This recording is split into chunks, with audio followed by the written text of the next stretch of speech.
B fit and be healthy ವಿಶೇಷ ಕಾರ್ಯಕ್ರಮಕ್ಕೆ ಸ್ವಾಗತ. ನಾನು ಚೈತ್ರ. ಬದುಕು ಅನ್ನುವಂಥದ್ದು ತುಂಬ ಸುಂದರವಾದಂತಹ ಒಂದು ಪಯಣ.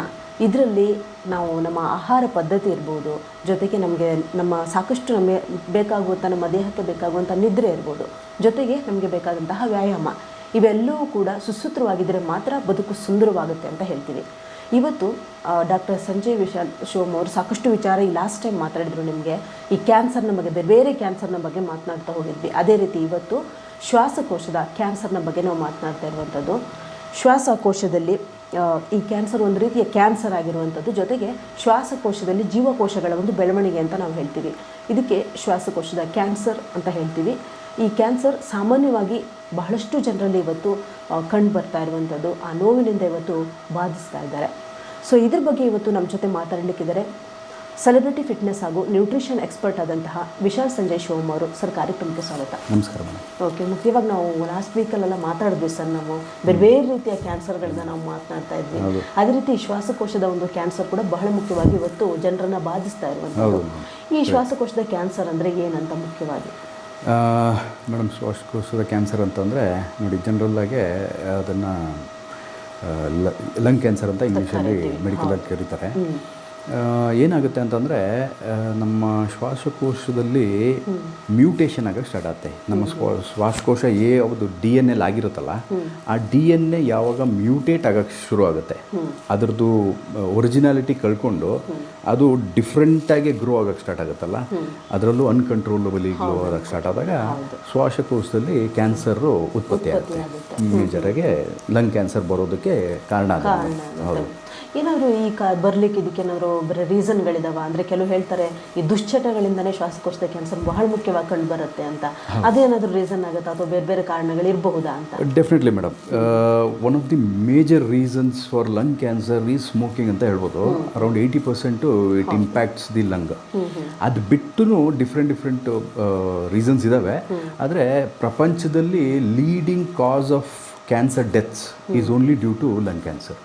ಅದರಲ್ಲಿ ಮೋಸ್ಟ್ ಇಂಪಾರ್ಟೆಂಟ್ ಫ್ಯಾಕ್ಟರೇ ಸ್ಮೋಕಿಂಗ್. ಟೊಬ್ಯಾಕೊ ಸ್ಮೋಕಿಂಗಿಂದಾನೇ ಮೇಜರಾಗಿ ಲಂಗ್ ಕ್ಯಾನ್ಸರು ಉತ್ಪತ್ತಿ ಆಗೋದು one of the major reasons ಅಂತ ಹೇಳ್ಬೋದು. ನೀವು ಈ ಸ್ಮೋಕಿಂಗ್ ಅಂತ ಹೇಳಿದ್ರೆ, ಎಷ್ಟೊಂದು ಜನ ನಾವು ಕೆಲವು ಮಾತಾಡ್ತಿರ್ಬೇಕಾದ್ರೆ ಹೇಳ್ತಾರೆ, ಈ ಸ್ಮೋಕಿಂಗ್ ಮಾಡ್ತಾ ಇರ್ತಾರೆ, 1-2 ವರ್ಷ ಆದ್ಮೇಲೆ ಅದನ್ನ ಬಿಡ್ತಾರೆ, ಅದ ನಂತರ ಅವ್ರು 1-2 ವರ್ಷ ಗ್ಯಾಪ್ ಕೊಟ್ಟು ಮತ್ತೆ ಸ್ಮೋಕ್ ಮಾಡ್ತಾರೆ. ಸೊ ಇದು ಯಾವ ರೀತಿ ಅವ್ರಿಗೆ ಎಫೆಕ್ಟ್ ಕೊಡುತ್ತೆ, ಜೊತೆಗೆ ಅವಾಗ ನಮ್ಮ ಲಂಗ್ಸ್ ಸ್ವಲ್ಪ ಕ್ಲಿಯರ್ ಆಗಿರುತ್ತೆ ಅಂತ ಅವ್ರು ಅಂತಾರೆ. ಸೊ ಅದು ಹೇಗೆ ಅಂತ? ಒಂದು ರೀತಿಯಲ್ಲಿ ಇದನ್ನು ನಾವು ಒಪ್ಕೋಬೋದು. ಈಗ ಯಾರು ಕಂಟಿನ್ಯೂಸ್ ಆಗಿ 1-2 ವರ್ಷ ಸ್ಮೋಕ್ ಮಾಡಿದ್ರು ಅಂತ ತಿಳ್ಕೊಳ್ಳೋಣ. ಅದರಲ್ಲೂ ಡಿಪೆಂಡ್ ಆಗುತ್ತೆ ಒಂದು ದಿನಕ್ಕೆ ಅವರು ಎಷ್ಟು ಸ್ಮೋಕ್ ಮಾಡ್ತಿದ್ದಾರೆ ಅಂತ.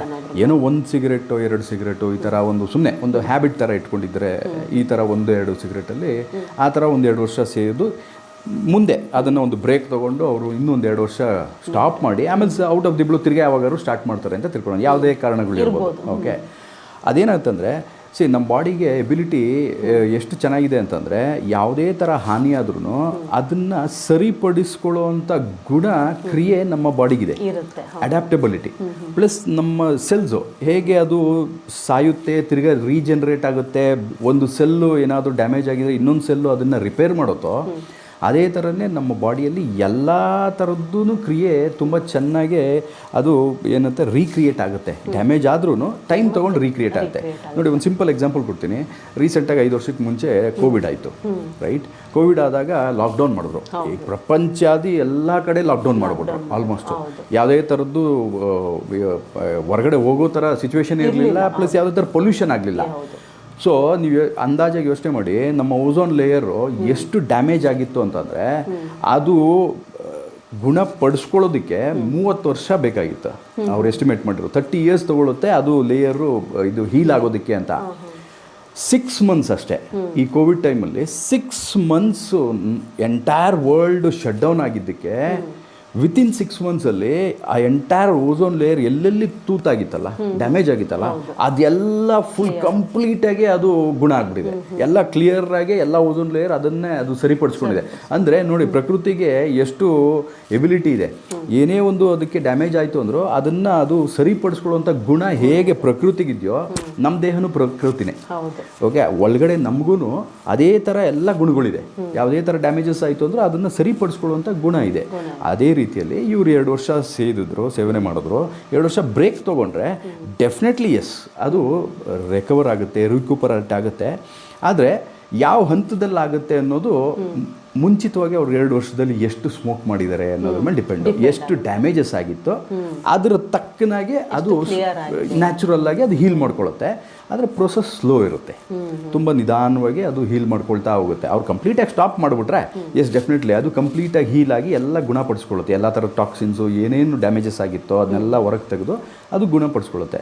ಅವ್ರು ತಿರ್ಗಾ ಮತ್ತೆ ಶುರು ಮಾಡ್ತಾರೆ ಅಂತಂದರೆ ತಿರ್ಗಾ ಅದೇ ಹೇಳ್ತಾರಲ್ಲ ಬ್ಯಾಕ್ ಟು ಪೆವಿಲಿಯನ್ ಅಂತ, ತಿರ್ಗಾ ಕೆಡ್ಸ್ಕೊಳ್ಳೋಕ್ಕೆ ಅವರು ಇನ್ನೊಂದ್ಸರಿ ಅವಕಾಶ ಮಾಡಿಕೊಟ್ಟಾಗಾಯಿತು. ಆದರೆ ಈ ಸರಿ ಡ್ಯಾಮೇಜ್ ಆದರೆ ಮಚ್ ಫಾಸ್ಟರ್ ಆಗುತ್ತೆ.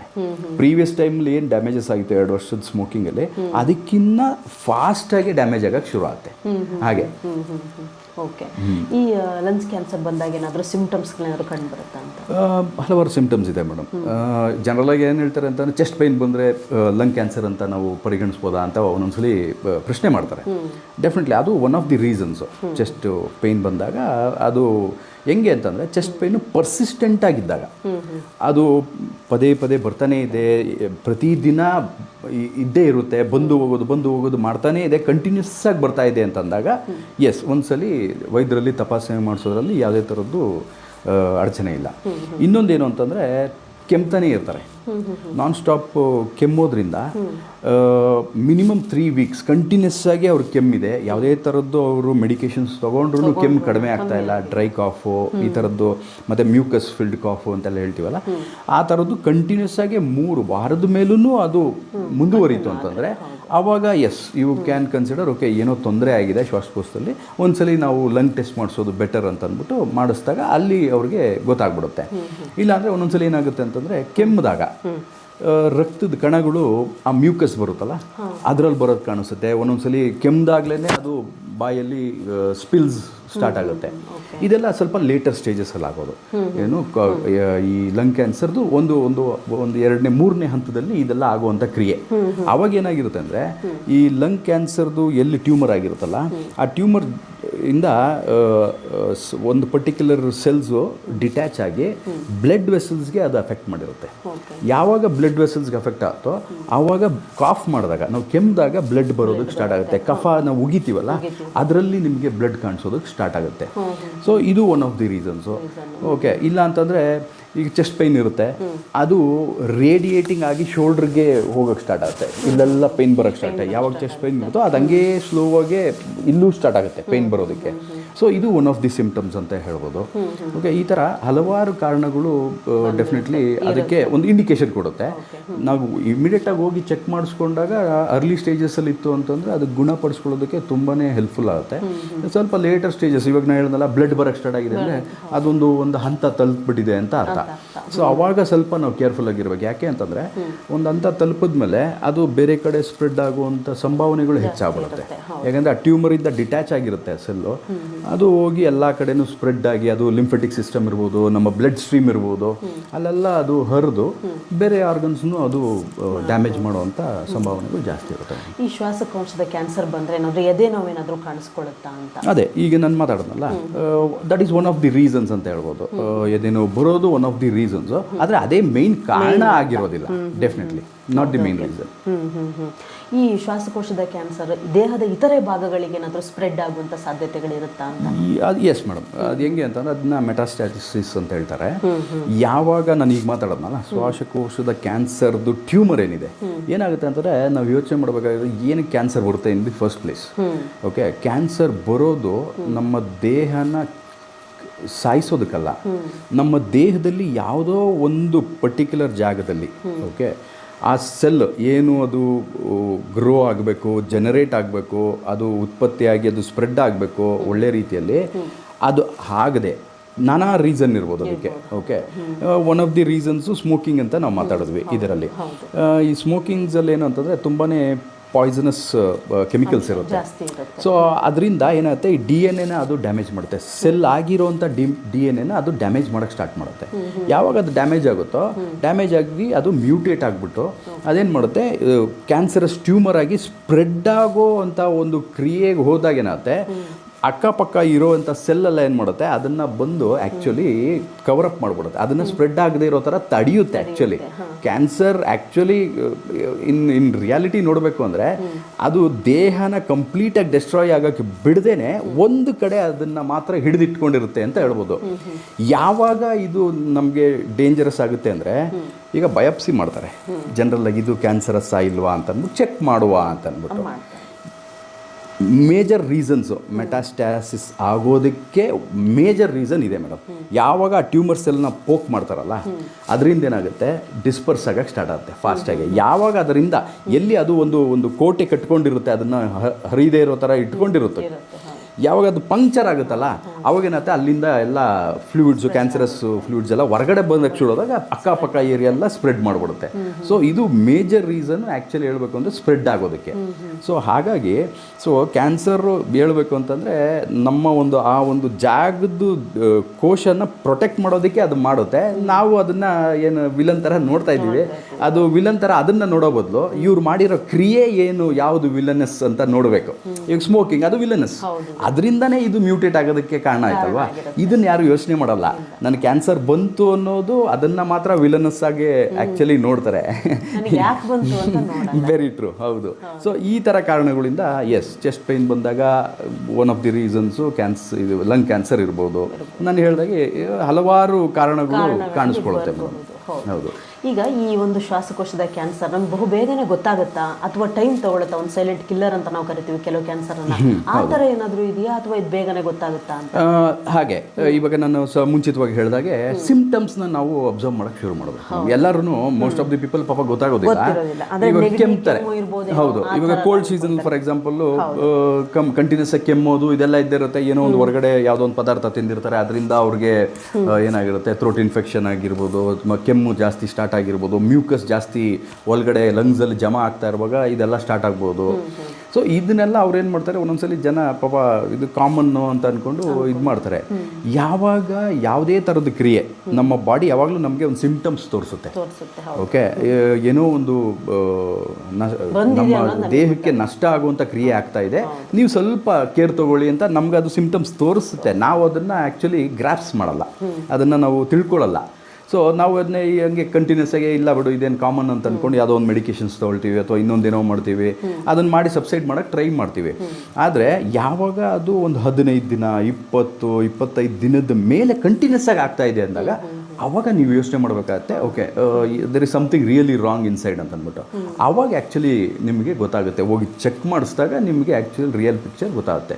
ಓಕೆ, ಇದು ಕ್ಯಾನ್ಸರಸ್ಸಾ ಅಲ್ವಾ, ಯಾವ ಕಾರಣಕ್ಕೆ, ಅಥವಾ ಲಂಗ್ ಇನ್ಫೆಕ್ಷನ್ಸ್ ಆಗಿದೆಯಾ, ಲಂಗಲ್ಲಿ ವೈರಲ್ ಇನ್ಫೆಕ್ಷನ್ಸ್ ಆಗಿದೆಯಾ, ಈ ಥರದ್ದೆಲ್ಲ ಗೊತ್ತಾಗುತ್ತೆ. ಈವನ್ ವೈರಲ್ ಇನ್ಫೆಕ್ಷನ್ಸ್ ಆದಾಗ್ಲೂ ಈ ಥರ ಸಿಂಪ್ಟಮ್ಸ್ ಕಂಡು ಬರುತ್ತೆ, ಬಂದೇ ಬರ್ತದೆ ಆ ಥರ.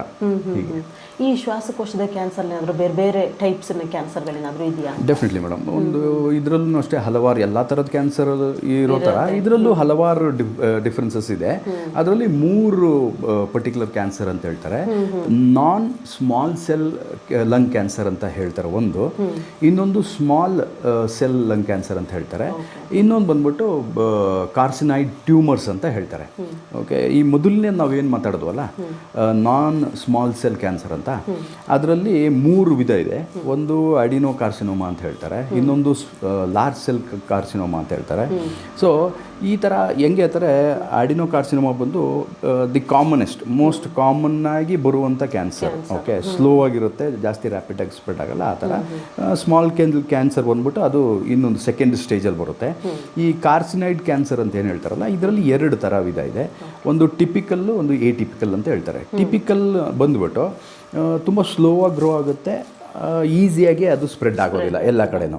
ಆದರೆ ಎಟಿಪಿಕಲ್ ಅಂತ ಹೇಳ್ತಾರಲ್ಲ, ಅದು ತುಂಬ ಅಗ್ರೆಸಿವ್ ಆಗಿ ಅದು ರಿಯಾಕ್ಟ್ ಮಾಡುತ್ತೆ, ತುಂಬ ಫಾಸ್ಟಾಗಿ ಸ್ಪ್ರೆಡ್ ಆಗುತ್ತೆ.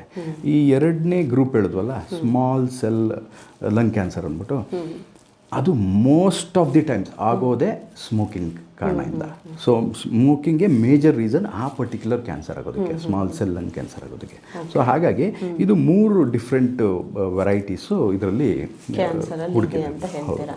ಇದು ಜಾಸ್ತಿ ಮಹಿಳೆಯರಲ್ಲಿ ಕಂಡು ಬರುತ್ತಾ ಅಥವಾ ಪುರುಷರಲ್ಲಿ ಜಾಸ್ತಿ ಕಂಡು ಬರುತ್ತಾ ಅಂತ? ಮೋಸ್ಟ್ ಆಫ್ ದಿ ಟೈಮ್ಸ್ ನಾವು ಹೇಳ್ದಂಗೆ tobacco smoking is one of the leading causes of lung cancer. So ಆ ಲೆಕ್ಕದಲ್ಲಿ ನೋಡಿದಾಗ men do tend to smoke a lot compared to women. But sad part ಏನು ಅಂದರೆ ಇನ್ ರೀಸೆಂಟ್ 10 years ಪ್ರಾಬಬ್ಲಿ ಎಲ್ಲ ಒಂದು ಅಂಕಿ ಅಂಶಗಳು ಏನು ಹೇಳುತ್ತೆ ಅಂದರೆ even women also have started smoking the way men have been doing since the existence of tobacco smoking. ಯಾಕೆ ಅಂತಂದರೆ ಅದೇ ನಾನು ಹೇಳಿದಾಗೆ ಎನ್ವಿರಾನ್ಮೆಂಟಲ್ ಇಂಪ್ಯಾಕ್ಟ್ಸ್ ಇರ್ಬೋದು ಒಂದು ವ್ಯಕ್ತಿಯ ಮೇಲೆ, ಆಮೇಲೆ ವೆಸ್ಟರ್ನ್ ಕಲ್ಚರ್ನ ನಾವು ಅದನ್ನು ನಾವು ಏಪ್ ಮಾಡ್ತೀವಿ ಅಂತ ಹೇಳ್ತೀವಲ್ಲ, ಆ ಥರ ಅದ್ರ ಇರ್ಬೋದು. ಈ ಎಲ್ಲ ಕಾರಣಗಳು ಪ್ಲಸ್ಸು ಎಷ್ಟೊಂದು ಜನಕ್ಕೆ ಈಗ ಏನಾಗಿದೆ ಅಂತಂದರೆ ನಾನು ಸಮವಾಗೇ ದುಡಿತೀನಿ. ಸೊ ಅದೆಲ್ಲೋ ಒಂದು ಕಡೆ ಅದು ಈಗೋ ಕ್ಲಾಶ್ಗೂ ಬಂದಿದೆ. ಅವ್ರು ಮಾಡೋ ಥರನೇ ನಾನು ಯಾಕೆ ಮಾಡಬಾರ್ದು? Instead of trying to say even I also can do all the things just like men ಅನ್ನೋ ಬದಲು, ಎಸ್ ಸಾಮರ್ಥ್ಯ ನಿಮಗೂ ಸಮವಾಗಿ ಕೊಟ್ಟಿದ್ದಾನೆ ಭಗವಂತ, ಇಬ್ಬರಿಗೂ ಹೆಣ್ಣಾಗಲಿ ಗಂಡಾಗಲಿ ಸಮವಾಗಿ ಕೊಟ್ಟಿದ್ದಾನೆ ಎಲ್ಲನೂ. ಆದರೆ ಕೆಟ್ಟ ರೀತಿಯಲ್ಲಿ ನೀವು ಯಾಕೆ ಕಂಪೀಟ್ ಮಾಡೋಕ್ಕೆ ಹೋಗ್ತೀರಾ ಅನ್ನೋದು ನನ್ನ ಪ್ರಶ್ನೆ ಫೀಮೇಲ್ಸ್ಗೆ. ಹಾಗಾಗಿ ಈ ಒಂದು 10 yearsಲ್ಲಿ ಫೀಮೇಲ್ಸ್ಗೂ ಕೂಡ ಜಾಸ್ತಿ ಲಂಗ್ ಕ್ಯಾನ್ಸರ್ಸು ಕಾಣಿಸ್ಕೊಳ್ಳೋಕೆ ಸ್ಟಾರ್ಟ್ ಆಯಿತು. ನೀವು ಹೇಳ್ತಿದ್ರೆ ಈ ದುಶ್ಚಟಗಳು ಜೆಂಟ್ಸ್ಗಿಂತ ಲೇಡೀಸ್ ಮೇಲೆ ಜಾಸ್ತಿ ಎಫೆಕ್ಟ್ಗಳನ್ನು ಅದು ಬೀಳ್ತಾ ಹೋಗುತ್ತೆ ಅಂತ. ಅಂದ್ರೂ ಕೂಡ ಇವತ್ತಿನ ಯುವಜನತೆ ಅದ್ರ ಮೇಲೆ ಜಾಸ್ತಿ ಫೋಕಸ್ ಮಾಡ್ತಾ ಇದ್ದಾರೆ ಅಂತ. ಹೌದು ಮೇಡಮ್. ಇಂಥ ಯುವಜನತೆಗೆ ಏನು ಹೇಳ್ತೀರಾ? ನಾನು ಅವರಿಗೆ ರಿಕ್ವೆಸ್ಟ್ ಮಾಡ್ಬೋದು ಅಷ್ಟೇ.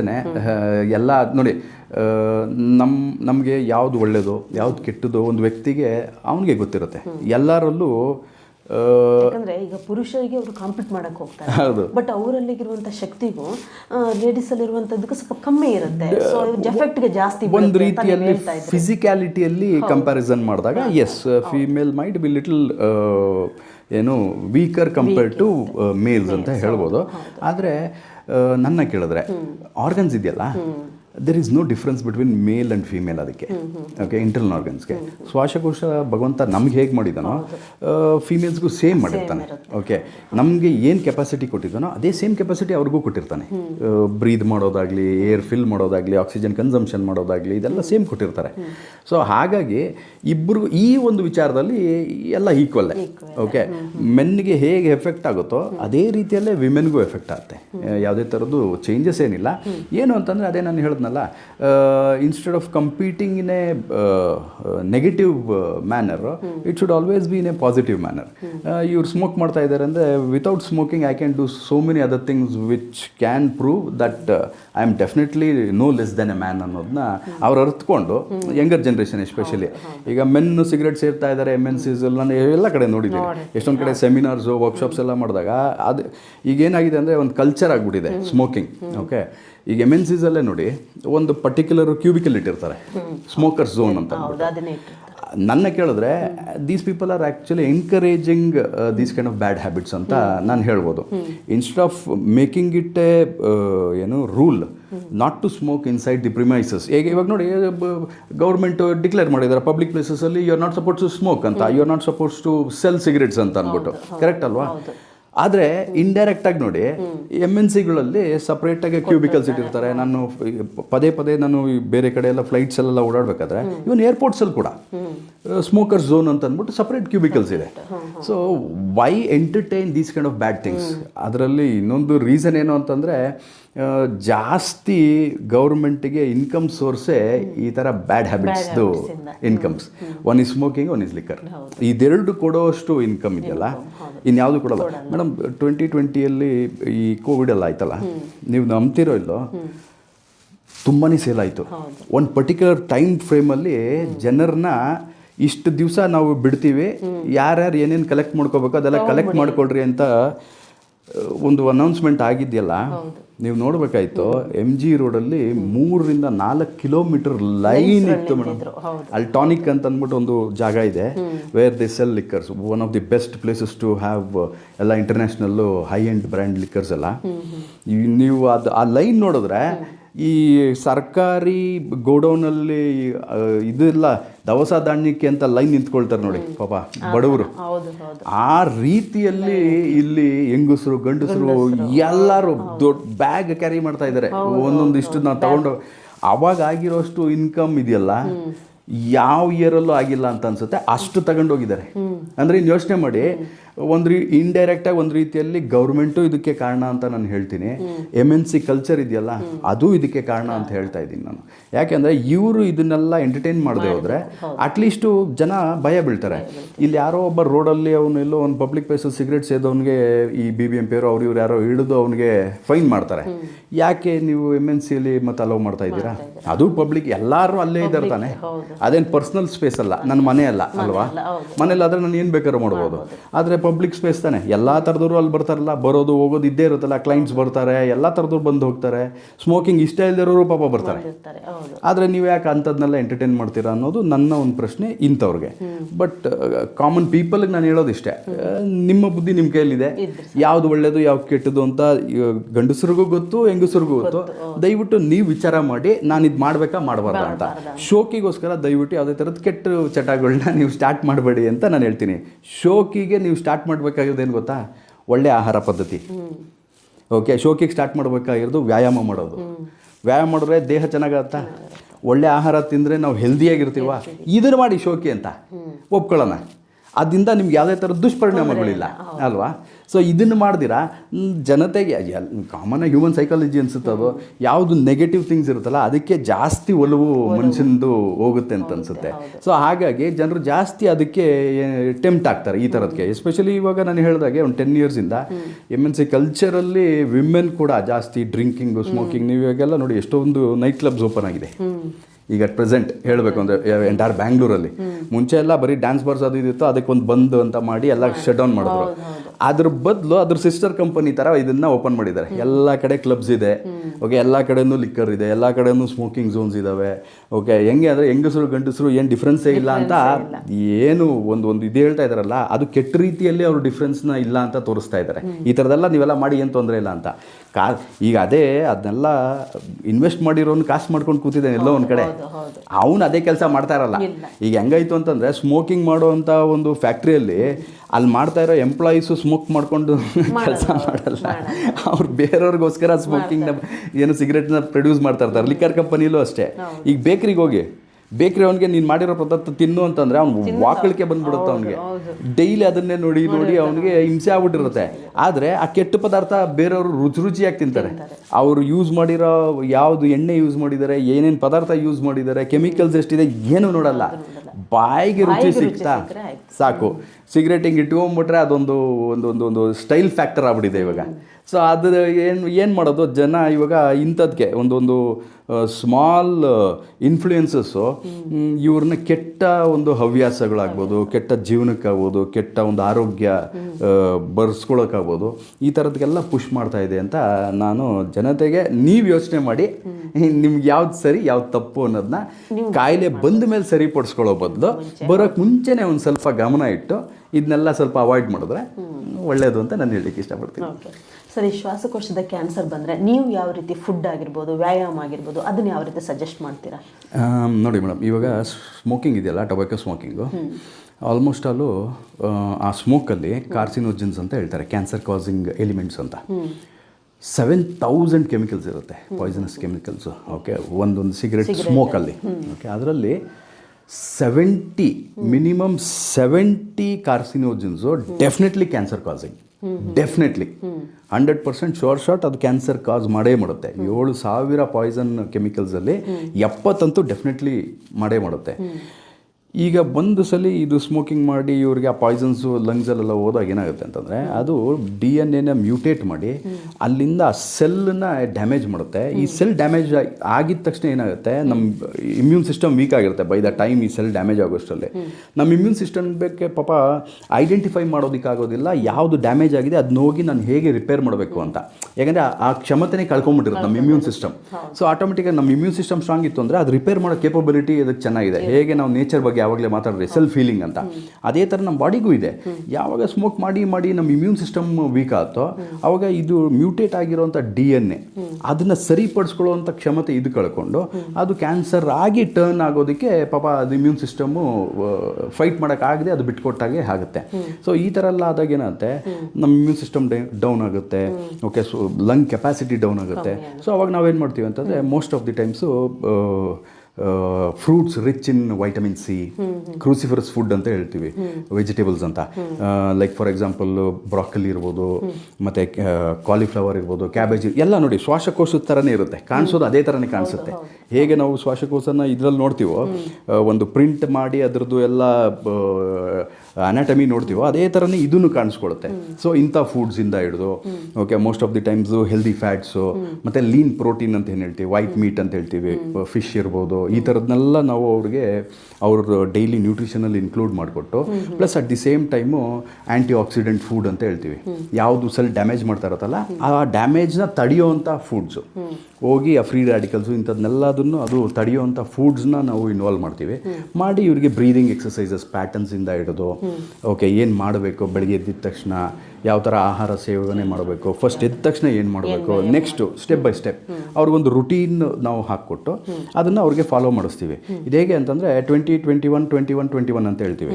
ಓಕೆ, 21 ದಿವಸ ಒಂದು ಪರ್ಟಿಕ್ಯುಲರ್ ಪ್ಯಾಟರ್ನಲ್ಲಿ ಅವ್ರಿಗೆ ನಾವು ಅವ್ರ ದಿನಚರಿನ ಚೇಂಜ್ ಮಾಡಿ ಅವ್ರನ್ನ ಆ ರುಟೀನ್ ಫಾಲೋ ಮಾಡೋಕ್ಕೆ ಹೇಳ್ತೀವಿ.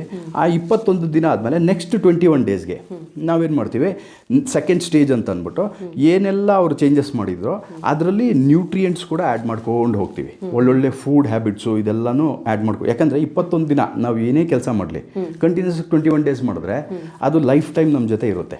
ಅದು ಕೆಟ್ಟ ಹವ್ಯಾಸ ಇರ್ಬೋದು, ಒಳ್ಳೇದಿರ್ಬೋದು, ಬಾಡಿ ಅದಕ್ಕೆ ಅಡ್ಯಾಪ್ಟ್ ಆಗುತ್ತೆ. It takes at least 3 weeks to adapt to whatever we are doing externally physically ಅಂತ. ಸೊ ಈ ಥರ ಸೆಕೆಂಡ್ ಸ್ಟೇಜಲ್ಲಿ ಅದು ಮಾಡಿ ತರ್ಡ್ ಸ್ಟೇಜಲ್ಲಿ ಏನು ಮಾಡ್ತೀವಿ, ಕಂಪ್ಲೀಟಾಗಿ ಅವ್ರಿಗೆ ಹೇಗೆ ಗುಣ ಆಗುವಂಥ ಎಲ್ಲ ಥರದ್ದು ಸಿಸ್ಟಮ್ಯಾಟಿಕ್ಕಾಗಿ ಎಲ್ಲ ಇಂಪ್ರೂವ್ಮೆಂಟ್ಸ್ ಆಗಿರುತ್ತೆ. ಸೊ ತರ್ಡ್ ಸ್ಟೇಜಲ್ಲಿ ನಾವು ಇನ್ಕ್ಲೂಡ್ ಮಾಡುವಂಥ ಫುಡ್ಸ್ ಏನಿದೆ ಈ ಒಂದು ಪ್ರೋಸೆಸ್ನೆಲ್ಲ ನೀಟಾಗಿ ಅದು ಚೆನ್ನಾಗಿ ಫಾಸ್ಟ್ ಪೇಸ್ ಮಾಡಿ ಅದು ಕಂಪ್ಲೀಟಾಗಿ ಅವ್ರಿಗೆ ಗುಣ ಮಾಡೋದಕ್ಕೆ ಅವ್ರಿಗೆ ಹೆಲ್ಪ್ ಮಾಡುತ್ತೆ. ಸ್ಟೇಜಸ್ ನೋಡಬೇಕು. Initial stages it's very easy. ಅದೇ fourth stage, third fourth stage ಎಲ್ಲ ಹೋಗಿದ್ದಾಗ ಸ್ವಲ್ಪ ಅದ್ರದ್ದು ಟೈಮ್ ಫ್ರೇಮ್ ಜಾಸ್ತಿ ತೊಗೊಳುತ್ತೆ. ಎಲ್ಲಿವರೆಗೂ ಒಂದು ವ್ಯಕ್ತಿ ಲಂಗ್ ಕ್ಯಾನ್ಸರ್ ಬಂದಿದೆಯಲ್ಲ ಆ ವ್ಯಕ್ತಿಗೆ ಸ್ವಯಂ ಇಲ್ಲ ನಾನು ಗುಣಪಡಿಸ್ಬೇಕು ಅನ್ನೋ ಒಂದು ಅವ್ರಿಗೆ ಹಠ ಇರಲ್ವೋ ಅಲ್ಲಿವರೆಗೂ ಡಾಕ್ಟರ್ಸು ಕೊಡುವಂಥ ಮೆಡಿಕೇಷನು ಕೆಲಸ ಮಾಡಲ್ಲ ಅವ್ರ ಮೇಲೆ, ನಾವು ಕೊಡುವಂಥ ಒಂದು ನ್ಯೂಟ್ರಿಷನ್ನು ಅವ್ರ ಮೇಲೆ ಕೆಲಸ ಮಾಡೋದಿಲ್ಲ. ಒಂದ್ಸಲಿ ವ್ಯಕ್ತಿಗೆ ಅದು ಮಾನಸಿಕವಾಗಿ ಅವರು ದೃಢತೆ, ನಾನು ಫೈಟ್ ಮಾಡೇ ಮಾಡ್ತೀನಿ, ನಾನು ಗೆದ್ದೇ ಹೇಳ್ತೀನಿ ಅಂತ ಯಾವಾಗ ಡಿಸೈಡ್ ಮಾಡ್ತಾರಲ್ಲ ಅವಾಗ ಆಟೋಮೆಟಿಕ್ಕಾಗಿ ಇಮ್ಯೂನ್ ಸಿಸ್ಟಮು ಸ್ಟ್ರಾಂಗ್ ಆಗಿ ಸ್ಟಾರ್ಟ್ ಆಗುತ್ತೆ, ನಮ್ಮ ಥಾಟ್ ಪ್ರೊಸೆಸ್ಸು ಪಾಸಿಟಿವ್ ಆಗಿ ಸ್ಟಾರ್ಟ್ ಆಗುತ್ತೆ, ಇದೆಲ್ಲನೂ ಒಟ್ಟಿಗೆ ಅದಕ್ಕೆ ಕೆಲಸನೂ ಮಾಡುತ್ತೆ. ಸೊ ಈ ರೀತಿಯಲ್ಲಿ ನಾವು ಅವ್ರಿಗೆ ಹೆಲ್ಪ್ ಮಾಡ್ತಿರ್ತೀವಿ. ಇದಕ್ಕೇನಾದರೂ ಶಸ್ತ್ರಚಿಕಿತ್ಸೆ ಆ ಥರ ಏನಾದರೂ ಚಿಕಿತ್ಸೆಗಳಿರುತ್ತೆ ಅಥವಾ ನೀವು ಹೇಳಿದ್ರೆ ಈಗ ವ್ಯಾಯಾಮ, ನ್ಯೂಟ್ರಿಷನ್ ಇದ್ರ ಮೂಲಕನೇ ಗುಣಪಡಿಸೋಕೆ ಸಾಧ್ಯನಾ ಅಂತ? ಜನರಲ್ ಆಗಿ ನೋಡಿ, ಇವಾಗ ಕ್ಯಾನ್ಸರ್ ಸ್ಟೇಜಸ್ ನೋಡ್ಬಿಟ್ಟು ಡಾಕ್ಟರ್ಸ್ ಕೂಡ medication smallest ways of medication ಇಂದ ಇರೋದು ಸರ್ಜರಿ, ರೇಡಿಯೇಷನ್ನು ಇದೆಲ್ಲನೂ ಅವರು ಸ್ಟೇಜ್ ಬೈ ಸ್ಟೇಜ್ ನೋಡ್ಬಿಟ್ಟು ಎಷ್ಟು ಡ್ಯಾಮೇಜಸ್ ಆಗಿದೆ, ಇವಾಗ ಅದು ಏನು ಮಾಡಿದ್ರೆ ಇದು ಸರಿ ಹೋಗುತ್ತೆ ಅಥವಾ ಕಡಿಮೆ ಆಗುತ್ತೆ ಅದೆಲ್ಲ ಅವ್ರು ಡಿಸೈಡ್ ಮಾಡಿ ಅವ್ರು ಮಾಡ್ತಾರೆ. ರೇಡಿಯೇಷನ್ ಕೂಡ ಒನ್ ಆಫ್ ದಿ ಟ್ರೀಟ್ಮೆಂಟ್ಸ್ ಅಂತ ಹೇಳ್ಬೋದು. ಇನ್ನೊಂದೇನು ಅಂತಂದರೆ ಈ ಲಂಗ್ ಕ್ಯಾನ್ಸರ್ ಫಾರ್ ಎಕ್ಸಾಂಪಲ್ ಎಷ್ಟೊಂದು ಜನ ಸ್ಮೋಕಿಂಗ್ ಮಾಡಿರಲ್ಲ ಅಂದ್ರೆ ಅವ್ರಿಗೆ ಲಂಗ್ ಕ್ಯಾನ್ಸರ್ ಬಂದಿರುತ್ತೆ. ಆದರೆ ಅದಕ್ಕೆ ಒನ್ ಆಫ್ ದಿ ರೀಸನ್ಸ್ ಏನು ಅಂತಂದರೆ ಪ್ರೀವಿಯಸ್ ಆಗಿ ಅವ್ರಿಗೆ ಯಾವ್ದಾದ್ರು ಒಂದು ಕ್ಯಾನ್ಸರ್ ಇತ್ತು ಅಂತ ತಿಳ್ಕೊಳ್ಳೋಣ, ಅಥವಾ ಫ್ಯಾಮಿಲಿ ಹಿಸ್ಟ್ರಿಯಲ್ಲಿತ್ತು. ಫ್ಯಾಮಿಲಿ ಹಿಸ್ಟ್ರಿ ಅಂತಂದರೆ ಫಸ್ಟ್ ಲೈನ್ ಅಂತ ಹೇಳ್ಬೋದು. ಫಸ್ಟ್ ಲೈನ್ ಅಂತಂದರೆ ಫಸ್ಟ್ ಲೈನ್ ಹಿಸ್ಟ್ರಿ ಏನು ಹೇಳ್ಬೋದು ಅಂದರೆ ಪೇರೆಂಟ್ಸ್ ಇರ್ಬೋದು ಅಥವಾ ಸಿಬ್ಲಿಂಗ್ಸ್ ಇರ್ಬೋದು, ಅಣ್ಣ ತಮ್ಮ ತಂಗಿ ಈ ಥರ, ಅಥವಾ ಮಕ್ಕಳಿಗೆ ಬಂದಿದ್ರೆ ಹಿಂಗೆ ಬರೋದು. ಆಮೇಲೆ ರಿಪೀಟೆಡ್ಡಾಗಿ ಅವ್ರ ಫ್ಯಾಮಿಲಿಯಲ್ಲೇ ರಿಲೇಟಿವ್ಸಲ್ಲೇ ಯಾರಿಗಾದರೂ ಲಂಗ್ ಕ್ಯಾನ್ಸರ್ಸ್ ತುಂಬ ಜನಕ್ಕೆ ಬಂದಿದೆ ಅಂದರೆ ಇವರಿಗೆ ರಿಸ್ಕು ಜಾಸ್ತಿ ಆಗುತ್ತೆ. ಒಂದು ವ್ಯಕ್ತಿಗೆ ಲಂಗ್ ಕ್ಯಾನ್ಸರ್ ರಿಸ್ಕ್ ಕೂಡ ಜಾಸ್ತಿ ಆಗುತ್ತೆ. ಸೊ ಹಾಗಾಗಿ ಏನು ಮಾಡ್ತೀವಿ ಅಂತಂದರೆ ಇವರು ಹೇಗೆ ಡಾಕ್ಟರ್ಸ್ ಇದನ್ನೆಲ್ಲನೂ ಒಂದು ಪ್ಯಾಟರ್ನ್ನ ನೋಡಿ ಅವರು ಮೆಡಿಕೇಷನ್ಸ್ ಕೊಡ್ತಾರಲ್ಲ, ಅದೇ ರೀತಿಯಲ್ಲಿ ಸರ್ಜರಿ ಆಗ್ಬೋದು ಅಥವಾ ರೇಡಿಯೇಷನ್ ಥೆರಪಿ ಆಗ್ಬೋದು, ಇದೆಲ್ಲನೂ ಅವ್ರು ಪ್ರಿಸ್ಕ್ರೈಬ್ ಮಾಡ್ತಾರೆ. ಪ್ರೀವಿಯಸ್ ಆಗಿ ಅವರು ಬೇರೆ ಯಾವುದೋ ಒಂದು ಕ್ಯಾನ್ಸರ್ಗೆ ರೇಡಿಯೇಷನ್ ಥೆರಪಿ ತೊಗೊಂಡಿದ್ರು ಅಂತ ತಿಳ್ಕೊಳ್ಳೋಣ, ಚೆಸ್ಟ್ಗೆ ತೊಗೊಂಡಿದ್ರು ಅಂತ ತಿಳ್ಕೊಳ್ಳೋಣ. It can lead to lung cancer. ಯಾಕೆಂದರೆ ಅದು ಕೊಟ್ಟಿರೋವಂಥ ಕೀಮೋ ಡ್ರಗ್ಸ್ ಇರ್ಬೋದು, ಇದೆಲ್ಲನೂ ಒಂದೊಂದ್ಸಲಿ ಈ ಥರ ಒಂದು ಕ್ಯಾನ್ಸರ್ ಆಗೋದಕ್ಕೆ ಕಾರಣ ಆಗ್ಬೋದು. ಹೌದು ಅಂತ ಹೇಳ್ತೀರಾ. ಹಾಗೆ ನಾವೀಗ ಪರೋಕ್ಷವಾಗಿ ಕೆಲವೊಂದಿಷ್ಟು ಹೊಗೆಗಳು ಬರುವಂಥದ್ದಾಗಿರ್ಬೋದು, ಬೇರೆ ಬೇರೆ ರೀತಿದ್ದು, ಅಥವಾ ಕೆಮಿಕಲ್ ಫ್ಯಾಕ್ಟ್ರಿ ಕೆಲಸ ಮಾಡ್ತಾ ಇರುವಂಥವ್ರಾಗಿರ್ಬೋದು, ಅಂಥವ್ರಿಗೆಲ್ಲ ಈ ಕ್ಯಾನ್ಸರ್ ಬರುತ್ತಾ ಅಂತ? ಹೌದು ಮೇಡಮ್. ರೇಡಿಯೋ ಆಕ್ಟಿವ್ ಗ್ಯಾಸ್ ಅಂತ ಹೇಳ್ತಾರೆ. ಆಮೇಲೆ ಕೆಮಿಕಲ್ ಫ್ಯಾಕ್ಟ್ರಿಯಲ್ಲಿ ಕೆಲಸ ಮಾಡ್ತಾರಲ್ಲ ಅವ್ರಿಗೆಲ್ಲ ಮಾಸ್ಕ್ ಎಲ್ಲ ಕೊಟ್ಟಿರ್ತಾರೆ. ಆಲ್ಮೋಸ್ಟ್ ಆಲ್ ಪ್ರಿಕಾಷನ್ಸ್ ಎಲ್ಲ ಇದಾಗಿರುತ್ತೆ. ಸಮ್ಟೈಮ್ಸ್ ಹೇಳೋದಕ್ಕಾಗಲ್ಲ, ಒಂದೊಂದ್ಸಲ ಎಕ್ಸ್ಪೋಜರ್ ಆಗೇ ಆಗುತ್ತೆ. ಓಕೆ, ಆ ಥರ ಆದಾಗ ಡೆಫಿನೆಟ್ಲಿ ಅವ್ರಿಗೆ ರಿಸ್ಕ್ ಜಾಸ್ತಿ ಆಗುತ್ತೆ ಲಂಗ್ ಕ್ಯಾನ್ಸರ್ ಬರೋದಕ್ಕೆ. ಪಾಪ ಅವ್ರು ನಾನ್ ಸ್ಮೋಕರ್ಸ್ ಆಗಿದ್ರು, ಪ್ಯಾಸಿವ್ ಸ್ಮೋಕರ್ಸ್ ಆಗಿದ್ರು ಅವ್ರಿಗೆ ಪ್ರಾಬಬ್ಲಿ ಈ ಥರದ್ದೆಲ್ಲ ಬರುವಂಥ ಸಂಭವಗಳು ಡೆಫಿನೆಟ್ಲಿ ಇದೆ. ಎಸ್ಪೆಷಲಿ ಕೆಮಿಕಲ್ ಫ್ಯಾಕ್ಟ್ರಿ ಮತ್ತು ರೇಡಿಯೇಷನ್, ಈ ನಾನು ಹೇಳಿದ್ನಲ್ಲ ರೇಡಿಯೋ ಥೆರಪಿದು ಇಂಪ್ಯಾಕ್ಟ್ ಇರ್ಬೋದು, ಅಥವಾ ರೇಡಿಯೋ ಆಕ್ಟಿವ್ ಗ್ಯಾಸು ಎಕ್ಸ್ಪೋಜರ್ ಆಗಿರ್ಬೋದು. ಈ ಥರ ಒಂದು ಸಿಚುವೇಶನ್ಸಲ್ಲಿ ಅಥವಾ ಎನ್ವಿರಾನ್ಮೆಂಟಲ್ಲಿ ಇವ್ರು ಕೆಲಸ ಮಾಡುವಂಥ ಇದಿತ್ತು ಅಂದರೆ ಡೆಫಿನೆಟ್ಲಿ ರಿಸ್ಕ್ ಫ್ಯಾಕ್ಟರ್ಸ್ ಜಾಸ್ತಿ ಇದೆ. ಈ ಶ್ವಾಸಕೋಶದ ಕ್ಯಾನ್ಸರ್ ಯಾವ ಏಜಲ್ಲಿ ಜಾಸ್ತಿ ಕಂಡು ಬರುತ್ತೆ ಅಂತ? ಮೇಡಮ್, ಅದು ಡಿಪೆಂಡ್ಸು. ಹೇಗೆ ಅಂತಂದರೆ youngsters if they are too very much into smoking ಎಂಗೇಜಿಂದಾನೆ ಅಂತಂದರೆ ರಿಸ್ಕ್ ಫ್ಯಾಕ್ಟರ್ ಜಾಸ್ತಿ ಆಗುತ್ತೆ. Okay, most of the times ಇದೇನೆ. ನಾನ್ ಸ್ಮೋಕರ್ಸ್ಗೆ ಕ್ಯಾನ್ಸರ್ ಏನಕ್ಕೆ ಅಂತಂದರೆ, ಇವಾಗ ಯಾರೋ ಒಬ್ಬರು ಸ್ಮೋಕ್ ಮಾಡ್ತಾ ಇದ್ದಾನೆ ಫ್ರೆಂಡ್, ಆದರೆ ಇವನು ಸ್ಮೋಕ್ ಮಾಡಲ್ಲ, but indirectly he is inhaling the smoke, still it is going to the lungs. Just like how smoker ಅಲ್ಲ, ಸೇಮ್ ಎಫೆಕ್ಟ್ಸ್ ಇವನಿಗೂ ಇದ್ದೇ ಇರುತ್ತೆ. ಇಟ್ಸ್ ನಾಟ್ ದಟ್ ನಾನು ಸ್ಮೋಕಿಂಗ್ ಮಾಡಿಲ್ಲ, ನಾನು ಸುಮ್ಮನೆ ನಿಂತಿದ್ದೆ ಅಷ್ಟೇ, ನನಗೆ ಬರೋಲ್ಲ ಅನ್ನೋದಕ್ಕೆ ಡೆಫಿನೆಟ್ಲಿ ಒಂದು ರೀಸನ್ ಅಲ್ಲ. ಡೆಫಿನೆಟ್ಲಿ ಅವ್ರಿಗೂ ಬಂದೇ ಬರುತ್ತೆ. ಯಾಕಂದರೆ ಅವ್ರು ಪಕ್ಕದಲ್ಲಿ ನಿಂತಿದ್ದಾರೆ, ಕಂಟಿನ್ಯೂಸ್ ಆಗಿ ಅವರು ಬಿಡುವಂಥ ಹೊಗೆನ ಇವರು ಇನ್ಹೇಲ್ ಮಾಡ್ತಾ ಇದ್ದಾರೆ, ಅದು ಶ್ವಾಸಕೋಶಕ್ಕೆ ಹೋಗ್ತಾನೆ ಇದೆಯಲ್ಲ. ಸೊ ಹಾಗಾಗಿ ಡೆಫಿನೆಟ್ಲಿ ನಾನ್ ಸ್ಮೋಕರ್ಸ್ ಕೂಡ ತುಂಬಾ ರಿಸ್ಕಲ್ಲಿರ್ತಾರೆ. ಸೊ ಹಾಗಾಗಿ ಆದಷ್ಟು ನಾನು ಹೇಳೋದೇನೆಂದರೆ ಟೊಬ್ಯಾಕೊ ಸ್ಮೋಕಿಂಗಿಂದ ದೂರ ಇರಿ. Plus non smokers if somebody is smoking ಅಲ್ಲ, ದಯವಿಟ್ಟು ಆ ಒಂದು ರೀಜನಿಂದ ನೀನು ಸ್ವಲ್ಪ ದೂರ ಹೋಗಪ್ಪ, ಎಲ್ಲಾದರೂ ನೀನು ಬೇರೆ ಕಡೆ ಹೋಗ್ಬಿಟ್ಟು ಸ್ಮೋಕ್ ಮಾಡಿ ನೀನು ಆಮೇಲೆ ಬಾ ನೀನು ಅಂತ ಅಷ್ಟಾರು ಒಂದು ತಿಳುವಳಿಕೆ ಮಾತು ಹೇಳಿದ್ರೆ ನಾನ್ ಸ್ಮೋಕರ್ಸ್ ಒಂದು ಸ್ವಲ್ಪ ಸೇಫರ್ ಸೈಡ್ ಇರ್ಬೋದು ಅಂತ ಹೇಳ್ಬೋದು. ಹೌದು, ಓಕೆ. ಸಾಕಷ್ಟು ವಿಚಾರ ಇವತ್ತು ಮಾತಾಡಿದ್ರೆ ಸರ್ ಈ ಶ್ವಾಸಕೋಶದ ಒಂದು ಕ್ಯಾನ್ಸರ್ನ ಬಗ್ಗೆ. ಯಾಕಂದರೆ ಇವತ್ತು ಈ ದುಶ್ಚಟಗಳೇ ಇವತ್ತಿನ ಜನತೆಯಲ್ಲಿ ಜಾಸ್ತಿ ಆಗ್ತಾ ಇರುವಂಥದ್ದು. ಇದರಿಂದನೇ ಇವತ್ತು ಈ ಶ್ವಾಸಕೋಶದ ಕ್ಯಾನ್ಸರ್ ಜನರನ್ನು ತುಂಬ ಬಾಧಿಸ್ತಾ ಇರುವಂಥದ್ದು. ಎಷ್ಟೋ ನೋವುಗಳು ಅವ್ರ ಕುಟುಂಬದವರು ಕೂಡ ಸಫರ್ ಪಡ್ತಾ ಇರ್ತಾರೆ ಈ ಒಂದು ಕ್ಯಾನ್ಸರ್ನಿಂದ, ಇವ್ರು ಮಾಡುವಂತಹ ದುಶ್ಚಟಗಳಿಗೆ. ಅದಕ್ಕೆ ನಮ್ಮ ಆಹಾರ ಪದ್ಧತಿ ಹೆಂಗಿರಬೇಕು, ಜೊತೆಗೆ ಇವತ್ತಿನ ಯುವ ಜನತೆ ಯಾವ ರೀತಿ ಇರಬೇಕು ಅನ್ನೋದ್ರ ಬಗ್ಗೆ ಮಾತನಾಡಿದರೆ ಸರ್, ಧನ್ಯವಾದಗಳು. Thank you madam. ಎಸ್ ವೀಕ್ಷಕರೇ, ಈಗಾಗಲೇ ನೀವು ನೋಡಿದ್ರಿ ನಮ್ಮ ವಿಶಾಲ್ ಸಂಜಯ್ ಶಿವಮ್ ಅವರು ನಿಮಗೆ ಸಾಕಷ್ಟು ವಿಚಾರವನ್ನು ಇವತ್ತು ಹೇಳಿದ್ರು.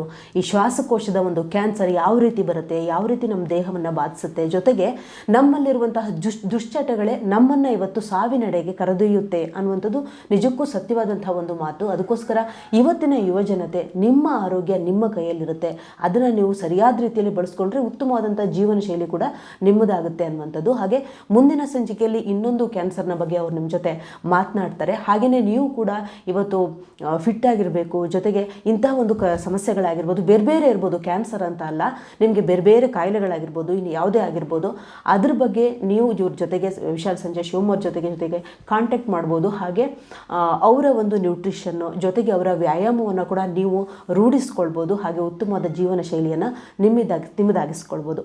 ಧನ್ಯವಾದಗಳು. ನಮಸ್ಕಾರ.